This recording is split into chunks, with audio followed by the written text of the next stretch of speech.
ሰላም ጤና ይስጥልን የተወደዳችሁ ተመልካቾቻችን፣ ይህ የልዩ ዝግጅት ፕሮግራማችን ነው። በዛሬው የልዩ ዝግጅት ፕሮግራማችን በተለይም ደግሞ ኢትዮጵያ የሀገር በቀል ኢኮኖሚ ማሻሻያ ካደረገች እንግዲህ ሰንበት ብላለች። በተለይም ደግሞ በዚህ ውስጥ ደግሞ የተለያዩ ጉዳዮች ላይ እንግዲህ ትኩረት ተሰጥቶ እየተሰራበት ነው የሚገኘው። ምናልባትም ደግሞ አንዱም የኢኮኖሚ ስብራቱን ለመጠገን ትልቁና ዋነኛው ዓላማው የዚህ ማሻሻያ ነው ብለን ልናነሳው እንችላለን። ምናልባትም ደግሞ በአጠቃላይ በዚህ በኢኮኖሚ ማሻሻያ ውስጥ ያሉት ነገሮች ምንድናቸው፣ ምናልባትም ከኑሮ ውድነት ጋር ተያይዞ ሊነሱ የሚገቡ ጉዳዮች፣ በራሱ ደግሞ ማሻሻያው ምን አይነት እድሎችን ይዞ መጥቷል የሚለውን እንቃኛለን። በዚህ ጉዳይ ላይ እንግዳ ጋብዣለሁ። እንግዳዬ ዶክተር መሱድ ናስር ይባላሉ። የመጀመሪያ ዲግሪያቸውን ከመቀሌ ዩኒቨርሲቲ በኢኮኖሚክስ አግኝተዋል። እንዲሁም ደግሞ ሁለተኛ ዲግሪያቸውን በዲቨሎፕመንት ኢኮኖሚክስ ከኢትዮጵያ ሲቪል ሰርቪስ ዩኒቨርሲቲ ማግኘት ችለዋል። በተመሳሳይ ደግሞ ሶስተኛ ዲግሪያቸውን ከአዲስ አበባ ዩኒቨርሲቲ በኢኮኖሚክስ ይዘዋል ማለት ነው። እንግዲህ አሁን ላይ ደግሞ በኢትዮጵያ ኢኮኖሚክስ ማህበር ከፍተኛ ተመራማሪና የንግድና ኢንዱስትሪ ልማት ቡድን መሪ ሆነውም እየሰሩ ነው የሚገኙት። እንግዲህ አጠቃላይ በዛሬው የማክሮ ኢኮኖሚ ማሻሻያውን ከእሳቸው ጋር ቆይታ እናደርጋለን። እናንተም ቆይታችሁን ከኛ ጋር እንድታደርጉ ከወዲሁ እንጋብዛችኋለን። መልካም ቆይታ ይሁንላችሁ። እንግዲህ ዶክተር ለዚህ ቃለ መጠይቅ ፈቃደኛ ስለሆኑልን በቅድሚያ እጅግ አድርጌ አመሰግናለሁ። እኔም አመሰግናለሁ ስለጋበዛችሁ። መልካም እንግዲህ ኢትዮጵያ የማክሮ ኢኮኖሚ አሊያም ደግሞ ሀገር በቀል የኢኮኖሚ ማሻሻያ አድርጋለችና ምናልባት ከሁለት ቃላት በተደጋጋሚ ይሰማልና እንግዲህ እነዛን ቃላቶችም ግልጽ ለማድረግ ምናልባት ማይክሮና ማክሮ ኢኮኖሚክስ የሚባሉ ነገሮች አሉና እንደው እስቲ እነዚህ ነገሮች ምንድናቸው ከሚለው ሀሳቦቻችንን እንጀምር። አመሰግናለሁ። አይ ቲንክ ጥሩ ይመስለኛል ከመነሻው ማክሮና ኤምኤ እና ማይክሮ ሌቭል። ማክሮ ስንል በሀገር አቀፍ ደረጃ ሊከናወን የሚችል ጉዳይ ነው። ሁሉንም የህብረተሰብ ክፍል ሊነካ የሚችል ጉዳይ፣ ሁሉንም ክልል፣ ሁሉንም ቦታ፣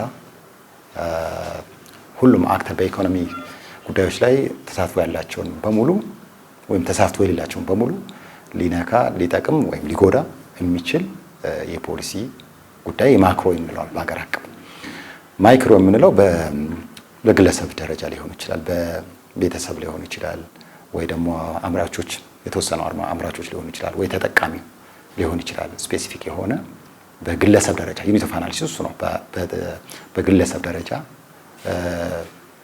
ትንተና ስናካሄድ ማይክሮ ወይም በዝቅተኛ ሌቭል ያለው ተጽዕኖ እንለዋለን ማለት ነው። ስለዚህ የማይክሮ እና ማክሮ ልዩነት አሉ። ለምሳሌ በማይክሮ ሌቭል እንትን ላይ የተወሰኑ ሰዎች ሊጎዱ ይችላሉ ወይ ሊጠቀሙ ይችላሉ። ዋቴቨር በተለያየ ወይ ተጽዕኖ ሊደርስባቸው ይችላል። የተወሰኑች ደግሞ ጭራሹን ላይጎዱ ይችላሉ፣ ኦር ላይጠቀሙ ይችላሉ ወይ ሊጠቀሙ ይችላሉ። ዋቴቨር ስለዚህ የሚጠቀም የሚጎዳ እንትን ሊኖር ይችላል ማለት ነው። ወይም ተጽዕኖ የማይደርስበት የተወሰነ ክፍል ሊኖር ይችላል በማይክሮ ሌቭል። ማክሮ ስንል ሁሉንም የሚያካትት ስለሆነ በአንድም በሌላም በቀጥታም ይሁን በተዘዋዋሪ በዛ ጉዳይ ላይ ተጽዕኖ ውስጥ ይገባል ማለታችን ነው። ስለዚህ እንደ በሀገር አቀፍ ደረጃ በዲፋይን በሆነ ቴሪቶሪ ላይ የሚካሄድ የትኛውን ፖሊሲ ማክሮ እንለዋለን። ምናልባትም ደግሞ ኢትዮጵያ አሁን ገቢራዊ እያደረገች ያለችው ይሄ የሀገር በቀል ኢኮኖሚ ማሻሻያ መርሃ ግብሩ እንዴት ነው የሚታየውስ? ጥቅሙስ ምንድን ነው ዶክተር? በመሰረታዊነት ከነባሩ ወይም ከድሮ የኢኮኖሚክ ፖሊሲ በብዙ መልኩ የተለየ አት ሴም ታይም ደግሞ ክሪቲካል የምንላቸው የዲማንድ ሳይድ ወይም በኢኮኖሚክስ ሁለት አለ አይደል፣ የአቅርቦትና የፍላጎት ፓርት። በማክሮ ሌቭል ማክሮ የምንለው በተለይ ሾርት ተርም የአጭር ጊዜውን መንግስትም የሚጠበቀው ማኒፑሌት በማድረግ አድሬስ የሚያደርገው የዚህ የሾርት ተርሙ ነው፣ የዲማንድ ሳይዱ ነው። ሶ ሞር ኦፍ የዲማንድ ሳይዱን አድሬስ ሊያደርግ በሚችል መልኩ የተቀረጸ ፖሊሲ ነው። የድሮ ፖሊሲ አይተው ከሆነ ዋቴቨር የማክሮ ኢኮኖሚክ ሪፎርም ሳይሆን አገሪቷ የምትመራበት ፖሊሲዎች ለምሳሌ አድሊ ለምሳሌ ማንሳት እንችላለን። እነሱ በሰፕላይ ሳይዱ ፎከስ ያደረገ በአቅርቦቱ ሳይድ ፎከስ ያደረገ ነው። ይሄኛው ሞር ኦፍ በዲማንድ ሳይድ የአጭር ጊዜውን ሶልቭ በማድረግ የረጅም ጊዜ እድገት ማምጣት ይቻላል በሚል የተቃኘ ፖሊሲ ነው በጥቅሉ። የሪፎርሙ የዛ ማክሮ ሪፎርሙ መሰረታዊ ነገሮች አንደኛ ከዋጋ ንረት ጋር ማረጋጋትን በተመለከተ፣ ሁለተኛ በኢኮኖሚው ላይ ማን ተሳትፎ ይኖረው፣ በተለይ ወደ የግል ሴክተሩ በኢኮኖሚ እድገት ላይ ተጨባጭ ለውጥ ሊያመጣ ይችላል የሚል ድምዳሜ የተደረሰበት፣ ለዛም ይሁን የፖሊሲ አቅጣጫዎች የተቀመጠበት ነው። ሁለተኛው ሶስተኛ ከፍተኛ የሆነ እንግዲህ ኢትዮጵያ አሁንም ያው ኮንስትሬንት ነው የዚህ የውጭ ንግዱ በጣም ውስን የሆነ ነበር። ለረጅም ጊዜ ስታግናንት የሆነ 3 ቢሊዮን ምናምን በዛ ውስጥ ያለ ሬንጅ ነበር። እሱንም ለማስተካከል አድሬስ ለማድረግ በአራተኛ ደረጃ ከዚህ የውጭ ዕዳ ጋር በተገናኘ ከፍተኛ ደርሶ ነበር። እንግዲህ ቁጥር ነው ወደ 60% ጂዲፒ ደርሶ ምንም ሁሉም ያረጋገጠው ሀቅ ስለ ቁጥሩን ልነጽ እሱን አድሬስ ለማድረግ የተቃኘ ፖሊሲ ነው አንድ። ከዛ ውጪ ከዚህ ከፋይናንስ ሴክተሩ ጋር ብዙ ያልተባለለት ግን አግሬሲቭሊ በደንብ የተሰራበት በተጨባጭ ለምሳሌ አክሰስን ከማድረግ አንፃር አቃፊ ከማድረግ አንፃር ፋይናንሱ አክሰስ የማያደርጉ ዲጂታላይዝ ከማድረግ አንፃር ከኮላተራል ውጪ የመበደር እድል የሚያገኝ እድል በመፍጠር ረገድ ሰዎች ፋይናንስን ኢዝሊ ለማግኘት በሚያስችሉበት ረገድ የተቃኘ ስለሆነ ቤዚካሊ እነዚህ ኢሹዎች አድሬስ ለማድረግ የተቃኘ የኢኮኖሚክ ሪፎርም ነው። ምናልባት ኋላ ላይ እናነሳው ይሆናል። ሌላው ብዙ ጊዜ የአይኤምኤፍም ሌሎችም ዓለም አቀፍ ተቋማት የኢትዮጵያ ኤክስቼንጅ ሬት ኦቨርቫሊድ ሆኖ ብለው ለረጅም ጊዜ ሲያነሱት የነበረ ጉዳይ ነው። እሱንም በተወሰነ መልክ ታርጌት ያደረገ የሪፎርም ሀሳብ ነው። መልካም። በተለይም ደግሞ እንግዲህ ይሄ ሪፎርም ተግባራዊ በሚደረግበት ጊዜ ጠቅላይ ሚኒስትሩ አንድ ነገር ተናግረው ነበረ። የኢኮኖሚ ማሻሻያ ዋናው ግቡ ብለው ያነሱት የኢኮኖሚ ስብራትን መጠገን፣ የግሉን ዘርፍ ማነቃቃትና ምርትና ምርታማነትን በማሳደግ የዜጎችን ኑሮ ለማሻሻል ተብሎ ነው ገቢራዊ የተደረገው ሲሉ ነበርና ምናልባት ደግሞ እንግዲህ አሁን ገቢራዊ ከተደረገበት ጊዜ ጀምሮ አሁን ላይ ምናልባት በእናንተም ግምገማ ያለው ተጨባጭ ለውጥ ይመስላል? ማክሮ ኢኮኖሚክ ኦብጀክቲቮቹ ክሊር ናቸው። በሀገር አቀፍ ደረጃ የትኛው ማክሮ ኢኮኖሚክ ፖሊሲ አንደኛ ዋጋ ማረጋጋት ነው፣ ሁለተኛ እድገት ማስመዝገብ ነው፣ ሶስተኛ የስራ እድል መፍጠር ነው፣ አራተኛ ከታች ያለ የዲስትሪቢዩሽን ጉዳይ ነው። የሀብት ክፍል ፍትሃዊ የሆነ ሀብት ክፍል እንዲኖር ማስቻል ነው። እነዚህ ቤዚክ የማክሮ ኢኮኖሚክ ፖሊሲ ቱሎች ናቸው። ይሄም ሪፎርሞቹ በአንድም በሌላም ከነዚህ አራት ግቦች ጋር የተቆራኘ ነው። ኢምፓክቱ ለምሳሌ የማክሮ ሪፎርሙ ኢምፓክቱ ለመመዘን አይ ቲንክ ሪሰርች ያስፈልጋል፣ ኢምፔሪካል ኤቪደንስ ያስፈልጋል። በዛ ጉዳይ ላይ የተጠና ማክሮ ኢኮኖሚክ ሪፎርሙ በዚህ ጉዳይ ላይ ይሄን በቁጥር የተለየ ግን ዝም ብለን ማለት የምንችላቸው ነገሮች ይኖራሉ። እንደዛ ማለት ይቻላል። ለዛም ይሆን ጥናት ያስፈልጋል ባይ ነኝ። ኦኬ ለምሳሌ አገሪቷ የሄደችበት ባለበት ሁኔታ ጊቨን የጦርነቱ የሰሜን ጦርነት ወር የፌደራል መንግስትና በትግራይ መካከል የነበረው ጦርነት የኮቪድ እነዚህ ሁሉ የትልቅ ክራይስ የሚፈጥሩ ነገሮች ናቸው። ዊዝን ዲስ ክራይስ የኢንፍሌሽኑ የዋጋ ንረቱን በዚህ ሌቭል ኮንትሮል አድርጎ መሄድ ትልቅ ነገር ነው። አንዱ ምናልባት መጠናትም አለበት ብዬ ማስበው የኔ ሀሳብ ነው። በዶክመንት መደረግ አለበት። ኢፍ ጦርነቱ ባይኖር ኖሮ ወይም ደግሞ ኮቪድ እንደዛ ባይሆን ኖሮ አሁን ያለንበት የዋጋ ንረት ምን ሊሆን ይችል ነበር ብሎ ማሰብ ተገቢ ይመስለኛል። ወይ ደግሞ የማክሮ ኢኮኖሚክ ሪፎርሙ ባይኖር ኖሮ እነዛ ነገሮች ቢቀጥሉ ኖሮ ምን ሊሆን ይችል ነበር? ሪቨርስ ማሰብ ተገቢ ይመስለኛል። ከዛ ረገድ ተጨባጭ የሆነ የፖሊሲ እርምጃ ወስዷል ብሔራዊ ባንክ። አይ ቲንክ ይሄ ማንም ሊክደው የሚችል አይመስለኝም። አፕሪሼት መደረግ ያለበት ብሔራዊ ባንክ የዋጋ ንረትን ለመቆጣጠር ያደረገው ጥረት በተጨባጭ ቤኔፊት አምጥተዋል። ለምሳሌ የባንኮች የማበደር አቅማቸው እንዲገደብ ማድረግ ትልቅ ኢምፓክት አለው። በሱ ያ ትልቅ ኢምፖርታንስ አለው ብዬ አስባለሁ። ስለዚህ ያ ደግሞ በኤክስቼንጅ ኢንተረስት ሬቱ በገበያ ላይ እንዲወሰን ማድረግ በራሱ ሌላ ኢንተረስቲንግ ነው። እነዚህ ነገሮች ኮንትሪቢዩት አድርገዋል ብዬ አስባለሁ። ከዋጋ ንረቱ ጋር ግን በጣም ተጨባጭ ለውጥ አለ ብዬ ማስበው ከጥቅሙ አንጻር ማለት ነው። ከዚህ በፋይናንስ ሴክተሩ እየተካሄደ ያለው ሽግግር ወይም ከድሮ የመለየ ዲፓርቸር ማለት የምንችለው በዛ መግለጽ የምንችለው ነው። ትልቅ የፋይናንስ ሴክተሩ ትልቅ ለውጥ አለው። ፋይናንስ ሴክተሩ ላይ እየታየ ያለው አንደኛ ወደ ፕራይቬት ሴክተሩ በቁጥር ደረጃ ማስቀመጥ ይችላል። ድሮ ከባንኮች የሚበደረው መንግስት ነበር በአብዛኛው። ስለዚህ የመንግስት ባንኮች የመንግስትን ገንዘብ ከግለሰቦች ሰብስቦ ለመንግስት ነበር የሚያበድሩት ማለት ይቻል ነበር።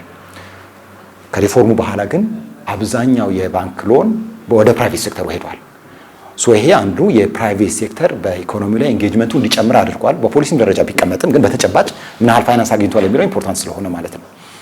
ከዛ አንጻር በፋይናንሱ ሴክተር የግል ሴክተሩ ከፍተኛ አስተዋጽኦ እንዲኖረው ሚና እንዲኖረው በኢኮኖሚው ላይ ትልቅ አስተዋጽኦ አድርጓል ብዬ አስባለሁ። ሁለተኛ ከአክሰሲቢሊቲ ጋር የፋይናንስ ሴክተሩ ለምሳሌ ሞባይል ባንኪንግ ምናምን የምንላቸው ዜን አፍተር የመጡ ነገሮች ናቸው። ሰዎች ኢዝሊ ትራንዛክት እንዲያደርጉ የማይፈጥ ምናልባት ይህንን ወደ በኋላ ላይ እንመለስበታለን። እኔም ጥያቄ ስለሆነ እንደው ደግሞ በዘርፎች ውስጥ ያለው መነቃቃት ሳለ ይሄ ማክሮ ኢኮኖሚ ያመጣው አንዱ ተጽዕኖ ነው ማለት እንችላለን። ለምሳሌ በግብርናው በማዕድኑ ያሉት ለውጦች አሁን ላይ ያሉት ለውጦች የዚህኛው ኢምፓክት ነው ብለን ልናነሳ እንችላለን። ግብርና ሴክተር ለአጭር ጊዜ አሁን ላንብል ለምሳሌ ኦፍ ኮርስ የ5 ዓመቱ ካየን ሪስፖንድ ሊያደርግ ይችላል ብዬ አስባለሁ። እንዳልኩ ቁጥር ያስፈልጋል፣ ማየት ያስፈልጋል። በ5 ዓመት ውስጥ የግብርና ሴክተሩ ምን እየሆነ ነው ብሎ ማየት ያስፈልጋል። 5 ዓመት በቂ ይመስለኛል ከተጀመረበት አንጻር። ግን እንደነገርኩ የሰፕላይ ሳይድ ስለሆነ እሱ ትንሽ ጊዜ የሚፈልግ ይመስለኛል። ምክንያቱም የግብርና ሴክተር በአንድም በሌላም ሊገናኘው የሚችለው ከኤክስፖርት ጋር ነው። ኤክስፖርት ደግሞ ከኤክስቼንጅ ጋር የተገናኘ ጉዳይም ስለሆነ ማለት ነው። ኤክስቼንጅ ሬቱ ዲቫሉት ሲሆን ዲፕሪሺየት ሲሆን ኢትዮጵያ ሞር ኮምፒቲቲቭ ትሆናለች፣ ሞር ኤክስፖርት እናደርጋለን። ምናመርታቸው ወደ ውጭ ኤክስፖርት የምናደርጋቸው ደግሞ አብዛኛው ግብርና ናቸው። የግብርና ምርቱ በዚህ በዲቫሉሽን ምክንያት ብዙ ኤክስፖርት አድርገናል ወይ የሚለው ቁጥር ጨምረናል፣ ምንም ጥያቄ የለውም። ለምሳሌ ከቡና ኤክስፖርት አንጻር አይ ቲንክ ወደ ክሎስ ቱ 2.7 ቢሊዮን አካባቢ ሆኗል። ለምሳሌ 2014 2015 በኢትዮጵያ ማለት አቆጣጠር ነው አንጻር በጥፍ አካባቢ ጨምሯል። ይሄ ኢንታየርሊ የማክሮ ኢኮኖሚክ ፖሊሲ ነው ወይስ ደግሞ የኢንተርናሽናል ማርኬት ፋቮራብል ኮንዲሽን ነው ወይስ ደግሞ የዌዘር ኮንዲሽን ነው ኢትዮጵያ ውስጥ ያለው የሚለው ኮንትሪቢዩቲንግ ፋክተሮች ናቸው። አት ዘ ሴም ታይም ኢንተርናሽናል ማርኬት ፕራይሱ የተሻሻለ መሆን ወደ ውጭ ለሚልኩ እንትኖች የተሻለ ኢንሴንቲቭ ሰጥቷቸው ሊሆን ይችላል ብዬ አስባለሁ። ዞሮ ዞሮ ዲቪደንዱ ግን ወደዚህ መምጣቱ አይቀርም። በየትኛውም ሴክተር መጠኑ ይለያይ እንጂ ዞሮ ዞሮ እድገቱ የሚመጣው ከነዚህ ከሶስቱ ሴክተሮችም ጭምር ስለሆነ ማለት ነው። ምን ያህል ነው በማክሮ ኢኮኖሚክ ፖሊሲው ምን ያህል ነው ኮንትሪቢሽን ያለው ለዚህ እድገት የሚለው መጠናት አለበት። ኮንትሪቢሽን ይኖረዋል ብዬ አስባለሁ ቱ ሰም ኤክስቴንት። ምናልባትም ደግሞ ኢንቨስትመንትን ከመሳብ አንጻርስ ያለው ጉዳይ እንዴት ነው? አይ ቲንክ ዛትስ ኢንተረስቲንግ። አሁንም እንዳልኩ የቁጥር ጉዳይ ካልሆነ በስተቀር ፖሊሲው ግልጽ የሆነ የኢንቨስትመንትን ያበረታታል። የውጭ ቀጥተኛ ኢንቨስትመንትም አገር ውስጥ ላይ ያለው ኢንቨስትመንትም ያበረታታል። ለምሳሌ በዚህ ምክንያት ምን ያህል ኢንቨስትመንት ወደ ኢትዮጵያ መጥቷል የሚለው ኦፍ ኮርስ ኢንቨስትመንት ነሰሰሪ የፕራይስ ጉዳይ አይደለም። ሌሎች ኢምፖርታንት ኢሹዎች አሉ። የሰላም፣ የጸጥታ፣ የንብረት ዋስትና ምናምን ጉዳዮች ኢምፖርታንት ናቸው። ምናልባት ያው አክሮስ ኢትዮጵያ እያወራን ስለሆነ በተለያዩ የኢትዮጵያ ክፍሎች ደግሞ ይሄ ግጭቱ ምናምን ቱ ሰም ኤክስተንት ሰዎች ኢንቨስት ለማድረግ ይሄን መረጋገጥ አለበት ብለው ያስባሉ። ግን ፖሊሲው ግልጽ ነው። ፖሊሲው ኢንቨስትመንትን ያበረታታል። እዚህ ኢትዮጵያ ውስጥ ፕራይቬት ሴክተሩ በደንብ ኢንጌጅ ሆኖ አትርፎ ሊሸጥ የሚችልበት ሰፊ የገበያ እንትን አለ ኢትዮጵያ ውስጥ። አት ሴም ታይም ደግሞ የፕራይቬት ሴክተሩ ኢንጌጅ እንዲያርግ መንግስት ፖሊሲ ደረጃ አስቀምጧል አክተር እንዲሆን። በዛ ረገድ የኢንቨስትመንት እንትኑ ይጨምራል ብዬ አስባለሁ። ጊቭን ያሉት ችግሮች እንዳሉ ሆኖ ማለት ነው። እንዳልኩ በቁጥር ደረጃ ኤግዛክትሊ ይሄ ምን ያህል ኢንቨስትመንት ጨምሯል የሚለው ዴታ የለኝም ለኔ ለጊዜው፣ ግን ይጨምራል ብዬ አስባለሁ። አት ሴም ታይም ኮንሲደር ማድረግ ያለብን ነገር አለ። አይ ቲንክ እዚህ ላይ ላንሳው። አሁን ኢትዮጵያ የደብሊውቲኦ ሜምበር ሺፕ እንግዲህ ፕሮባብሊ 23 ዓመት አይደለ ከጀመረችው 2002 አካባቢ ነው ኢትዮጵያ የደብሊውቲኦ ሜምበር ለመሆን የመጀመረችው። ግን the last 4-5 years በጣም ፈጥና እንትኑ ለመቃረብ ኦልሞስት ባይላተራል አግሪመንት ወደ መግባት እየገባች ነው። ከሌሎች ሀገሮች አይደንቲፋይ አድርገዋል። ብዙ ስቴጆችን አልፋለች። ያ የዚህ ፖሊሲ ቼንጅ ኢምፖርታንስ ነው። ኦር ሜምበርሺፕ ለመሆን ይሄ መቀየር ሊኖርብ ይችላል። ግን ያ መቀየር ደግሞ ለኢንቨስትመንት ሌሎች ኢንቨስት እንድታረግ ምናምን ድል ይፈጥራል ብዬ አስባለሁ። ከዛ አንጻር ኢንቨስትመንት ያበረታታል፣ በተለይ ዳይሬክት ኢንቨስትመንት ፎሬን። አት ሴም ታይም ደግሞ ኢትዮጵያ የኤፍሲቲ ሜምበር ናት። የነጻ አፍሪካ ቀጠና ምንድን ነው የንግድ ቀጠና። እዛ ላይ ለምሳሌ የመጀመሪያው ላይ 50% አካባቢ ነው ታሪፍ የምታነሳው። ዜን በየአመቱ 10% እያልክ ወደ 90% ምናምን ታደርሰዋለህ። አሁን እንደዛ ሲሆን መንግስት ማሰብ አለበት ብዬ ማስበው ለዛ ነው ማነሳው። እዛ ሲሆን ኦኬ ኢትዮጵያ መንግስት ከፍተኛ የሆነ ከጉምሩክ የሚያገኘው ቀረጥ ያጣል። ግልጽ ነው። ኢንቨስትመንት ይመጣል እዚህ አይደል? ምክንያቱም በዚህ ኢንቨስት አድርጎ እዚህ መሸጥ ይፈልጋል። ዴፊኒትሊ ደብሊውቲኦም ግን ተመሳሳይ ኢፌክት ስላለው ማለት ነው። እዚህ ይመጣል። እዚህ ከመጣ በኋላ ደግሞ የሎካል ታክስ እንዴት እየሆነ ነው የሚለው ማሰብ ያስፈልጋል። አሁን አንዳንድ ዝም ብሎ ሲግናል ስታየው በጉምሩክ ኮሚሽን አማካኝነት ሲያገኘው የነበረው መንግስት ሲያጣ ሩሎኬት አድርገው ዶሜስቲካሊ ለመሰብሰብ ፕላን እያደረጉ ይመስለኛል። እሱ በዚህ በኩል ኢንቨስትመንት ሰፖርት አደርጋለህ፣ በዚህ በኩል ኢንቨስትመንት ይጎዳል። ሁለቱ የሚጋጩ ነገሮች ናቸው። ምናልባትም ደግሞ ከዚሁ ከገቢ ጋር ተያይዞ ያው ጥያቄ ውስጥም ስላለ እርሶም እያነሱ ካሉት ጉዳይ ጋር ተያይዞ ምናልባት የመንግስትንም ገቢ ከማሳደግ አንጻር አሁን እዛ ጋር ከጉምሩክ ኮሚሽን የሚያጣውን ነገር እዚህኛው ጋር ደግሞ የሚያካክሰውበት አይነት ሚንስ የሚሄድ ከሆነ ምናልባት ደግሞ የሚመጡትን በሀገር ውስጥ ደግሞ ለመነገድ የሚፈልጉትን ሰዎች ጭምር ደግሞ ወይ ደግሞ ኩባንያዎችን ድርጅቶችንም ልናነሳ እንችላለን። ትንሽ የሆነ ፍራስትሬት አያደርጋቸውም? that's my point። ፍራስትሬሽን ሊፈጥር ይችላል። እዚህ ሌላ ስትራቴጂ ካልቀየስን በስተቀር የሎካል ሪሶርስ ያስፈልጋል። መንግስት ገቢ ማሰባሰብ አለበት። ምክንያቱም አንዱ የሚበደረው ይሄ ፊስካል ዴፊሲት ለማሙላት ነው። ገባ አይደል? ባላንስ መፍጠር ያስፈልጋል። ኦኬ አልበደርም፣ የብድር ጫና ከፍተኛ ነው፣ ስለዚህ ከውጭ መበደር የለብኝም ብሎ መንግስት ያስባል። ኦኬ የብድር ከውጭ መበደር ስለሌለብኝ ሎካሊ ሪሶርስ ሞቢላይዝ ማድረግ አለብኝ ያስባል። ሎካሊ ደግሞ ሪሶርስ ሞቢላይዝ የሚያደርግበት አንዱ ቱል ታክስ ነው። በታክስ አማካኝነት ነው። ይሄ ታክስ ኢንቨስትመንትን ዲስከሬጅ በማያደርግ መልኩ አት ሴም ታይም የመንግስትን ገቢ ደግሞ ቀንሶ ደካማ መንግስት እንዳይኖር በማድረግ ረገድ ባላንሱ መፈለግና የኢንቨስትመንቱን ኦፕቲማል የሆነ ታክስ በደንብ ተጠንቶ መደረግ አለበት የሚል ሀሳብ ነው ለመስጠት ነው። ምናልባትም ደግሞ ለዚህ እንደው እንደ መፍትሄ የሚሆናል ብዬ እርሶም ቢያክሉበት ምለው ለምሳሌ ኢንተርፕረነር የሆነ መንግስት መፍጠር አለብን የሚልም ጭምር አብሮ ይነሳል። ምናልባት ራሱ የሆነ ነገር ሊሸጥ የሚችል ሊነግድ የሚችል አይነት የሆነ ነገር ማቅረብ የሚችል አይነት መንግስትንም ጭምር መፍጠር ቢቻል አሁን ያለውን አይነት ጉዳዮች ደግሞ መፍትሄ ሊያበጅበት አይችልም? እንግዲህ እሱ በቶፕ ደረጃ አሁን አንተ የምትለው ከዴቨሎፕመንታል ስቴት ቲዮሪ ጋር የመንግስት ሚና ከፍተኛ ነው በኢኮኖሚው ኢንቮልቭ አድርጎ እንጂ ፕራይቬት ሴክተሩ ያንን ጋፕ ሊሞላ ማርኬት ፌለር ምክንያት የሚፈጠረው ነገር ፕራይቬት ሴክተሩ ሊያሟላ አይችልም ነው የሚል ነው። ግን አሁን ያለው ፖሊሲ ከዛ ጋር አብሮ መሄድ አይደለም። ምክንያቱ ሞር ኦፕን አፕ የፕራይቬት ሴክተሩ ይሰጣል፣ መንግስት ፓርትነር መሆኑን ፈልገው አሁን ፕራይቬት ሴክተር ሊድ ያደርጋል። ለዛ ግን መንግስት ሰፖርት ያደርጋል።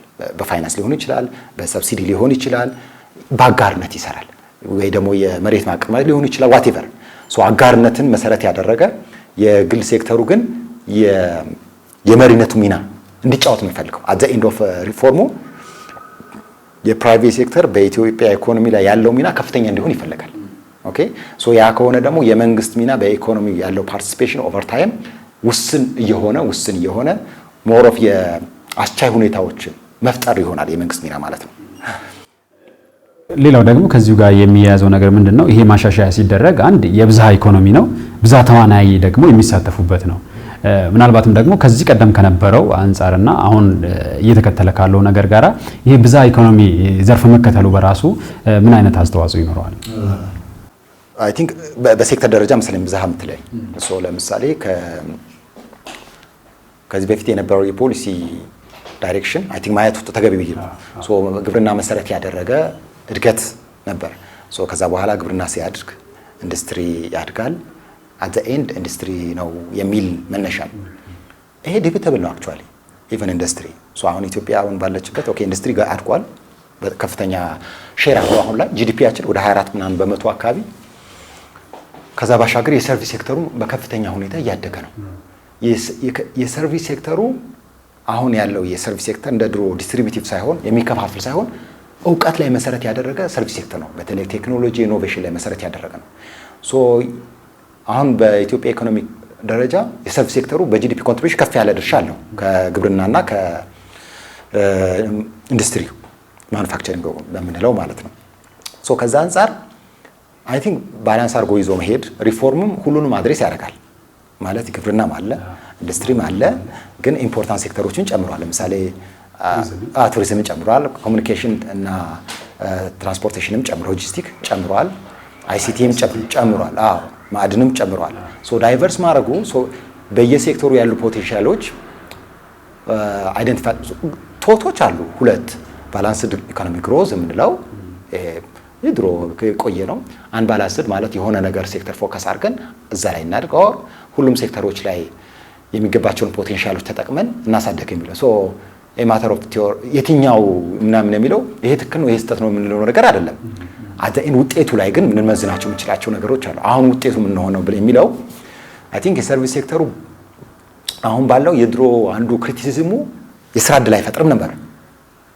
ሰርቪስ ሴክተር ለምሳሌ በ2 ሚሊዮን አሚን 200 ሚሊዮን ዶላር ወደ 200 ሚሊዮን ብር አንድ ሆቴል ገንብተ እዛ ሆቴል ውስጥ የሚሰራው 30 ወይ 20 ሰው ሊሆን ይችላል። ግን ማኑፋክቸሪንግ ላይ 200 ሚሊዮን እናንተ አውጣ ብትገነባ ኦልሞስት ከመቶ ምናምን በላይ ሰራተኛ ይኖራል። ሶ ከኢምፕሎይመንት አንፃር ነበር ኢንዱስትሪ ጥሩ ነው ለዲስትሪቢዩሽንም ጥሩ ነው ምናምን በሚል ማለት ነው። ምክንያቱም ሰራተኛ ከተቀጠርክ ዲስትሪቢዩሽን አለ ማለት ነው። አሁን ላይ ያሉ ሰርቪስ ሴክተሮች ግን ብዙ ሰዎችን እንትን እያደረጉ ለምሳሌ በአይሲቲ ያለው እንትን እውቀት መሰረት ያደረገ ደግሞ ሁሉም የሚገባበትም እንትን አይደለም። እውቀት የሚፈልጉ ጉዳዮች ይሆናሉ። ምክንያቱም የሰርቪስ ሴክተሩ ናውሌጅ ቤዝድ እየሆነ እየመጣ ነው። ኢቭን ፓራዳይሙ እንደዚህ ነው። አሁን አፍሪካ ላይ ናውሌጅ ቤዝ የሰርቪስ ሴክተር ግሮዝ ኢምፖርታንት እየሆነ ነው። ጊቨን አሁን ያለው ቴክኖሎጂ ሞር እየተጠቀመ ያለው የሰርቪስ ሴክተር ስለሆነ የቴክኖሎጂ አድቫንቴጅም ለመጠቀም በተሻለ መጠን ከኢንዱስትሪ የሰርቪስ ሴክተሩ እየተጠቀመ እየሄደ ስለሆነ አይ ቲንክ ከዛም አንፃር ቱሪዝም በለው ሰርቪስ አይደለ አይሲቲ ራሱ አንዱ ተዋናይ ነው። ሎጂስቲክ ትራንስፖርቴሽን ከሰርቪሶች ናቸው። እነሱን ወደ ቴክኖሎጂ እንዴት መጠቀም ይቻላል የሚለው ላይ ማተኮሩ የተሻለ ነው ባይ ነኝ እኔ በግሌ። ምናልባትም ደግሞ አሁን እርሶም እንግዲህ የኢንዱስትሪ አንዱ ቡድን መሪ ኖትና ለምሳሌ አሁን ከዚህ ማሻሻያ ጋር ደግሞ ኢንዱስትሪዎችን ማስፋፋት ቢቻል ይህንን ሀሳብ ማነሳው ከምንድነው ለምሳሌ ባለፉት አመት አጠቃላይ ገቢ የመንግስት ገቢ ሲሰበሰብ 6 ኢንዱስትሪዎች ሁሉም ክልሎች ማለት እንችላለን ሁሉም ክልሎችና ሁለቱ ከተማ መስተዳድሮች የሰበሰቡትን ያህል እኩል ነው ያስገቡት የሚል መረጃ ሰምቼ ነበርና ምናልባት አጠቃላይ በርሶም ግምገማ እንደው በዘርፉም ላይ እንደሚሰራ ሰው አጠቃላይ ደግሞ በሀገሪቱ ውስጥ ኢንዱስትሪውን ማስፋፋት ቢቻል ምን አይነት ለውጦች ይመጣል? ይህንንስ ማሻሻያው በምን ያህል ይደግፋል ይላሉ? ዲናብል አይደለም። ኢንዱስትሪ ማስፋፋት በጣም ኢምፖርታንት ነው። ለሎንግ ተርም ግሮዝ በጣም ወሳኝ ነው። ሰልፍ ሰፊሸንሲን ያመጣልሃል። ለምሳሌ ኤኒ አንፎርሲና ሰርከምስታንስ ቢፈጠሩ አገር ውስጥ ማምረት የምትችል ከሆነ ብዙ ችግሮች አይፈጥሩብህም። ሶ ከዛ ባሻገር እንዳልከው ከመልቲፕላየር ኢፌክት አለው የኢንዱስትሪ። ሶ ከሰው ኃይል ጋር ይያያዛል፣ ከቫልዩ ቼን ጋር ይያያዛል። እሱ የሚጠቀማቸው ግብአቶች አሉ፣ እንደ ሰርቪስ አይደለም። ግብአት ይጠቀማል ከአግሪካልቸር ከሌሎች ሴክተር። ሶ የቫልዩ ቼኑ ጠንካራ ነው እንዳልኩ። የስራ ዕድል ብዙ ይፈጥራል። ለሎንግ ተርም ግሮዝ መሰረት ነው። ፌር ዲስትሪቢዩሽን ለማግኘት ጥሩ ነው። ምክንያቱም ካፒታል ኦነሩ ኮንትሪቢዩሽኑ ትንሽ ነው የሚሆነው ልክ እንደ ሌበር። ሶ ለታክስ ሬቨኑ በጣም ኢምፖርታንት ነው እንዳልኩ። ግን በፖይንት ኢንዱስትሪያል ፕሮዳክቶች ላይ ምን ያህል ኮምፒቲቲቭ ነን የሚለው ኢምፖርታንት ነው። አሁን ላይ ኢትዮጵያ የምታመርታቸው ምርቶች ከኢንተርናሽናል ፕራይስ አንጻር የት ነን? ሶ ኤፊሺየንሲው እንዴት እናሳድገዋለን? የድሮ እንትን የሚያዋጣ አይመስለኝም።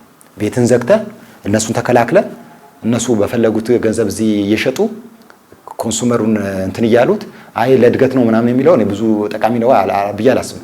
እንደውም እሱ የሚሆነው እዚህ ተጠቃሚውን ብቻ እየበዘበዙ እነሱ እንዲያድጉ እድል የሚሰጥ ነው። ያ ፖሊሲ መኖር የለበትም። ፕሮቴክቲቭ መሆን አስፈላጊ ነው ብዬ አላምንም። ኦፕን አፕ ታደርጋለህ፣ የሎካል ኢንዱስትሪ ሰፖርት ታደርጋቸዋለህ። አሁን ለምሳሌ የአሁን ዲቫሉዌሽን ምናምን እኮ ኤክስፖርት ነው ፕሮሞት የሚያደርገው። ስለዚህ ኢምፖርትን ዲስከሬጅ ያደርጋል ማለት ነው። ስለዚህ ኢምፖርት ሰብስቲት ኮሞዲቲ እዚህ ቢመረቱ የተሻለ ይሆናል ማለት ነው ከዛ ኢምፖርት ከሚያደርግ። ያ ዴፊኒትሊ ይሄ ፖሊሲ ለኢምፖርት ሰብስቲሽን ኢስ ኦኬ አይደለ? እዚህ ላለው ተጠቃሚ ማለት ነው። እነሱ ለምሳሌ ይሄ ልናመርት ነው መንግስት በዚህ ከፋይናንስ አንጻር ከዚህ ከሰብሲዲዝ ውጪ ያለውን እንትን ማለት ነው እንደዚህ አይነት ሰፖርት ማድረግ አለበት። ግን አት ዘ ሴም ታይም የሎካል እያለን የፎሬን ዳይሬክት ኢንቨስትመንትን መሳብ ያስፈልጋል። ኤፊሺየንሲ ምናምን ከሌሎች ነው የምትማረው ካጠገብህ ካለ። አሁን ኤክስፖርት ሴክተራችን አንፎርቹኔትሊ የፕራይመሪ ኮሞዲቲ ሆኖ ነው እንጂ ለምሳሌ እነዚህ ጫማ፣ ቦርሳ ምናምን የሚያመርቱ እና ኤክስፖርት የሚያደርጉ ሰዎች ከከስተመራቸው ይማራሉ። የኛ ከስተመር ምን ይፈልጋል ብለው ሲያስቡ ዲዛይኑን እድገቱን በዛ ነው የሚመጣው ማለት ሶ ኢንተራክት ስታረግ ነው የምታመጣው። እዚህ አምርተህ እዚሁ ስትሸጥለት ምንም ለውጥ አታመጣ። በቃ ደሴም ነው በቃ የተመሳሳይ ነገር ነው፣ እድገትም አይኖርም ማለት ነው። ሶ እኔ ከፍተኛ የሆነ መንግስት ድጋፍ ያስፈልጋቸዋል ብዬ አላስብም። መንግስት መደገፍ አለበት። ፓርትነርሺፕ ሊሆን ይችላል። ለምሳሌ ቴክኖሎጂ አክሰስ እንዲያደርጉ፣ ፋይናንስ አክሰስ እንዲያደርጉ፣ ኢንፍራስትራክቸር አክሰስ እንዲያደርጉ ይሄ ሰፖርት ማድረግ አለበት። አት ሴም ታይም ኮምፒቲቲቭ መሆን አለባቸው። መወዳደር አለባቸው። ምናልባትም ደግሞ እስቲ ይህንን በዚህ መልኩ ደግሞ ቢያብራሩልኝ። አሁን ለምሳሌ በዚህ ከተማ ውስጥም እየተሰሩ ያሉ የተለያዩ የኮሪደር ልማቶች እዚሁ በሀገር ውስጥ በሚመረቱ ግብአቶች እየተሰራ ነው። ከዚህ ቀደም ከውጭ የሚገቡትን በሀገር ውስጥ ተክተናል የሚል ሀሳቦች በተደጋጋሚ ይሰማልና እንደው ይሄኛውሳ ከምን አንጻር ነው የሚታየው ይላሉ? እንግዲህ የሚወስነው ተጠቃሚ አካል ነው። ኦፍ ኮርስ አሁን እነሱ ሰፖርት ለማድረግ ኦኬ ሎካል ተጠቀም ትችላለህ፣ የመንግስትም ስለሆነ እነሱ ሰፖርት ሊያገኝ የመንግስት ፖሊሲው ላይ ያስቀምጠ ከኢንተርናሽናል ገዛ አትችልም። ሶ ሎካል ዶሜስቲክ ፕሮዳክት ማበረታታት ያስፈልጋል እንደ ከስተመርም። ግን አሁን ባለው እና የምናየው አቢዩዝ ነው። ሎካል የሚያመርቱ ሰዎች ይሄን ፕሪቪሌጅ አቢዩዝ ነው የሚያደርጉት።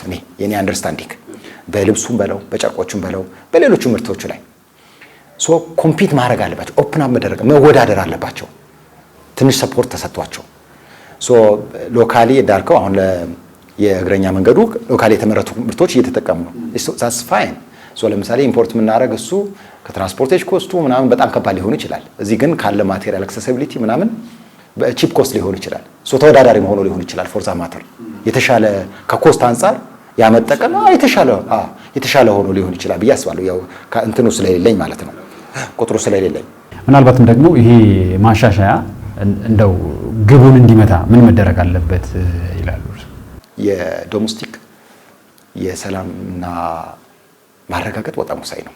ሶ ጦርነቶች ያው አክሳሪ ስለሆነ ማለት ነው። ሶ እሱ ላይ ስትራክቸራል ፋክተር ስለሆነ እንደ ፖሊሲ ግን ከማክሮ ኢኮኖሚክ ፖሊሲ ብሔራዊ ባንክ ወይም ፋይናንስ ሚኒስትር ሊሰራቸው የሚችሉ ነገሮች ግን አሁን አይ ቲንክ ብሔራዊ ባንክ አሁን ባለው ያው ከኢንፍሌሽን ጋር ያለው ማኔጅድ ማድረግ ችሏል፣ ችግር የለውም።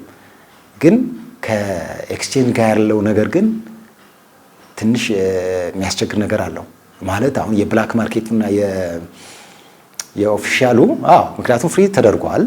ኦኬ ሶ የብላኩና የኦፊሻሉ ያለው ጋፕ እንደ ድሮ እጥፍ አይደለም፣ ግልጽ ነው። ድሮ እጥፍ ነበር የመጀመሪያ ከመሄዱ በፊት። አሁን ላይ ያለው ግን እየሰፋ መጥቷል። አሁን አይ ቲንክ ኦፊሻሊ ወደ 150 ምናምን ያኛው ወደ 180 ሶ ኢንሴንቲቫይዝ አለው። ሶ ይሄን ሶልቭ ለማድረግ እንዳልኩ መቅጣት፣ ሱቅ መዝጋት ምናምን ኢሚዲየት ሶሉሽኖች ናቸው። ይሄን የሰውን ቢሄቪየር የምትቀይረው በኢንሴንቲቭ ነው። ኢንሴንቲቫይዝ ማድረግ ወይም ዲሴንቲቭ ማድረግ። ሶ አንዱ ያው ችግራችን መሰረታዊ ችግር አይዶ ነው መቼ እንደሚቀርፍ አላውቅም። የፎሬን ከረንሲ ሪኳየርመንታችን ከፍተኛ ነው። ምክንያቱም ኢምፖርት የምናደርገው እና ኤክስፖርት የምናደርገው የሚጣጣም አይደለም። ሶ 20 ቢሊዮን አካባቢ ኢምፖርት እናደርጋለን፣ 4-5 ቢሊዮን አካባቢ ኤክስፖርት እናደርጋለን። ኦፍ ኮርስ ላስት ይር 8 ቢሊዮን አካባቢ። ሶ ይሄ ሶልቭ እስካላረግ ድረስ ይሄን እንዴት ሶልቭ አደርጋለሁ የሚል በብሔራዊ ባንክ ብቻ ሳይሆን ሌሎችም እንትኖች በጥብቅ መሰራት አለበት። ሶ የሚያሳስበው የምሰለ ዚምባብዌ 2009 ላይ ልክ እንደ ኢትዮጵያ መንግስት የአገር በቀል ኢኮኖሚ ማሻሻያ ብላ ጀምራ ነበር። ኢፍ ዩ ሪሜምበር ኢት።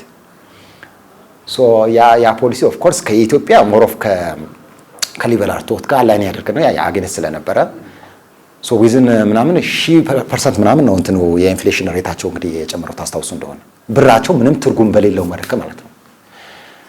ሶ እኔ አንደኛው እሱ ነው ከኤክስቼንጅ ጋር ያለው ሜካኒዝም ፎሬን ዳይሬክት ኢንቨስትመንት እንዲመጣ ማድረግ። ሶ ማነቆ የሆኑባቸው ጉዳዮች አንደርስታንድ ኢት አግሪመንቱ መጨረስ አለባቸው። WTO ጋር ያለው ጋር መጨረስ አለበት። FTA መጨረስ አለባቸው። ከዛ በኋላ ፎሬን ዳይሬክት ኢንቨስትመንት የሚመጣው ሰው ምናልባት ባንኮቹ ወደዚህ ሲመጡ ይዘውት የሚመጡ ዶላር ምናምን ሰፖርት ሊያደርግ ይችላል። አይ ዶንት ኖ ፎሬን ዳይሬክት ኢንቨስትመንት ላይ በከፍተኛ ሁኔታ መሰራት አለበት። ስትራክቸራሊ ሊቀይረው የሚችለው እሱ ነው። ወይ እዚህ አምርተው ኢምፖርት ስናደርገው የነበረው እዚሁ ተመርቶ እዚሁ ፎሬን ኤክስቼንጅ ሳይጠይቀን፣ ወይ ደግሞ ዶላራቸው መጥተው ያን ኢምፖርት የተሻለ የሚሆነው ኢምፖርት ስናደርጋቸው የነበሩት እዚሁ እኛ ራሳችን ማምረት፣ ወይ ደግሞ ፈርሞቹ እዚህ ሪሎኬት እንዲያደርጉ ማስቻል። በታሪፍ አንችልም። አሁን ታሪፍ ጥለን እነሱ እዚህ እንዲመጡ አንችልም። ምክንያቱም ይኸው አግሪመንት ውስጥ እየገባን ስለሆነ ኬንያ ሊመጡ ይችላሉ። ዋቴቨር ጎረቤት ሀገር ያ ደግሞ ጥሩ አይደለም። በተሻለ መጠን ወደ አንተ መሳብ አለብን ብሎክ ከማድረግ ማለት ነው። ስለዚህ አንደኛ ፎሬን ዳይሬክት ኢንቨስትመንት ነው። ሁለተኛ ከዚህ ከሪሚታንስ የምናገኘው ፎሬን ኤክስቼንጅ የምንጨምርበት ሁለተኛው ሜካኒዝም ደግሞ ኢምፖርታችንን የምንቀንስበት ሌላ አማራጭ የለም። ኤክስፖርታችን ያው ከፍተኛ ስራ የሚጠይቅ ነው። የማዕድኑ ሴክተር ላይ ደህና እየተሰራበት ይመስለኛል። የቡናው ያው የተሻለ ፐርፎርማንስ አለ አሁን ላይ ባለው የተሻለ ፐርፎርማንስ። ስለዚህ እሴት መጨመር ኦፍ ኮርስ እሴት ምንጨምርም ሌሎቹ ላይቀበሉ ይችላሉ። የትሬድ ላይ ነሰሰሪ የፕራይስ ምናምን አይደለም፣ ዲፕሎማሲ ኢምፖርታንት ነው። እኔ አሁን የኢኮኖሚክ አብዛኛው ዲፕሎማቶቻችን የኢኮኖሚ ዲፕሎማሲ ላይ ፎከስ ቢያደርጉ ከኢትዮጵያ ምን ምርት ትፈልጋላችሁ ዜን እዚህ ከሎካል ትንሽ አይ ዶንት ኖ እኔ አንድ እዚህ የሚያክል ቦታ ይዞ የሚሰራ ትንሽ የፈርም የሆነ ትንሽ ፕሮዳክት የሚያመርተው ትልቅ ፋብሪካ አይደለም። ታርጌት አድርጎ የሚሰራው የውጭ ማርኬት ነው፣ ኢንተርናሽናል ማርኬት። እንደዚህ አይነት ቶትም በእኛ አካባቢ መምጣት አለበት። እኛ ማህበረሰብ የሆነ ነገር ሲሰራ አንድ ገበሬ አቮካዶ ሲተክል ሚድል ኢስት ኤክስፖርት ላደረገው ነው ብሎ ማሰብ መቻል አለበት። ይሄ ደግሞ ኮኔክሽን መፍጠር ያለባቸው ዲፕሎማቶቻችን ናቸው። ዲፕሎማቶቻችን የኢኮኖሚክ ፖሊሲ ላይ ዲፕሎማሲ ላይ አግሬሲቭሊ መደላቸው። በተለይ አፍሪካ ውስጥ ያሉት ሚድል ኢስት ውስጥ ያሉት አውሮፓ ትንሽ አስቸጋሪ እንደሆነ አንደርስታንድ አደርጋለሁ። ኤዥያ ዊ ዱ ሃቭ ኤ ሎት ቱ ኤክስፖርት። ለመጀመሪያ ኪሳራ ሊሆን ይችላል። መንግስት ደግሞ እነዚህ ሰፖርት ሊያደርግ ይችላል። የመጀመሪያ ኢኒሻል ስቴጅ ላይ ሰፖርት ኤክስፖርታቸው እንዲያመጡ ዜና አንድ መስመሩ ከተያያዘላቸው በኋላ በራሳቸው ይቀጥሉበታል ማለት ነው። አንዱ በኢኮኖሚክ ዲፕሎማሲ ረገድ እኔ በደንብ ያልተሰራበት ግን በደንብ መሰራት ያለበት ብዬ ነው የማስበው። በተደጋጋሚ ከፋይዳ ጋር ተያይዞ እንግዲህ ጠቅላይ ሚኒስትሩም ልክ የህዳሴ ግድብን የሚያህል ዋጋ አለው የሚል ሀሳብን ሲያነሱ ነበርና ምናልባት ደግሞ ይሄኛው ፋይዳው የት ድረስ ነው፣ ጥቅሙ ምን ድረስ ነው የሚለውን በዚህ እስኪ እናጠቃለን። በኢኮኖሚ ውስጥ ያለው የፋይዳ መጠን በጣም ኢምፖርታንት ነው። እንደ ሪሰርቸር ለኔ ዳታ በጣም ኢምፖርታንት ነው። ለምሳሌ ከዳታ ለፕላኒንግ በጣም ኢምፖርታንት ነው። ከታክስ ጋር የተገናኙ ፈንዳሜንታሊ ሶልቭ ያደርጋል። አሁን ከፐርሰፕሽን በጣም ጥሩ ፐርሰፕሽን አለ በመንግስት ረገድ። በመንግስት ስልህ የካቢኔው ማለት አይደለም፣ ኦፊስ አካባቢ የሚሰሩ ሰዎች ለቢዝነሱ ያለው አውትሉክ ጥሩ አይደለም። ማለት ቢዝነስማን ሁሉም ያጭበረብራል የሚል እሳቤ አለ። ይሄን ፈንዳሜንታሊ የምትቀይረው አክቹአሊ ከፋይዳ ጋር አገናኝተህ ኤቭሪ ትራንዛክሽኑን ካወቅ፣ ኤቭሪ የባንክ ኢንፎርሜሽኑ ካወቅ፣ ምን ያህል ወጪ እንዳወጣ ካወቅ ኢንተግሬትድ ስለሚሆን ማለት ነው። በቃ ኢት ዊል ቢ ክሪል ምንም የሚያስጨናጭቅህ ጉዳይ አይኖርም። ኦፍ ኮርስ ይሄን እንዳይሳካል እኔ የሚታገሉ ኃይሎች ይኖራሉ ብዬ አስባለሁ። በዚህ በመሀል ላይ የሚጫወቱ እንትኖች ከታክስ አንጻር ከትራንስፓረንሲ አንጻር ትልቅ ፋይዳ አለው ብዬ አስባለሁ። አገሪቷ ለምሳሌ መሰብሰብ የሚገባትን ገንዘብ እንድትሰበስብ እድል ይሰጣል ብዬ አስባለሁ። መተማመንም በነጋዴውና በመንግስት መካከል ያለው መተማመን ትረስት እያደገ ይሄዳል ብዬ አስባለሁ። ከዛ ውጪ ከወንጀል ጋር መከላከል ጋር፣ ከትራንስፓረንሲ ጋር፣ ከክራይም ጋር፣ ከጀስቲስ ጋር ከብዙ ጉዳዮች ጋር የተገናኘ ነው። ትልቅ ናሽናል ሲግኒፊካንስ አለው ብዬ አስባለሁ። መልካም። ዶክተር መዚድ ናሲር በኢትዮጵያ ኢኮኖሚክስ ማህበር ከፍተኛ ተመራማሪና የንግድና ኢንዱስትሪ ልማት ቡድን መሪ፣ እንግዲህ ይህንን ቆይታ ከኛ ጋር ስላደረጉ እጅግ አድርገን እናመሰግናለን። እኔም አመሰግናለሁ። ክቡራንና ክቡራት ተመልካቾቻችን እንግዲህ ከዶክተር መዚድ ናሲር ጋር የነበረን ቆይታ ይህንን ይመስል ነበር። ስለተከታተላችሁን እናመሰግናለን። ከቀሪ የኦቤን ሆርን ኦፍ አፍሪካ ዝግጅቶች ጋር መልካም ጊዜ ይሁንላችሁ።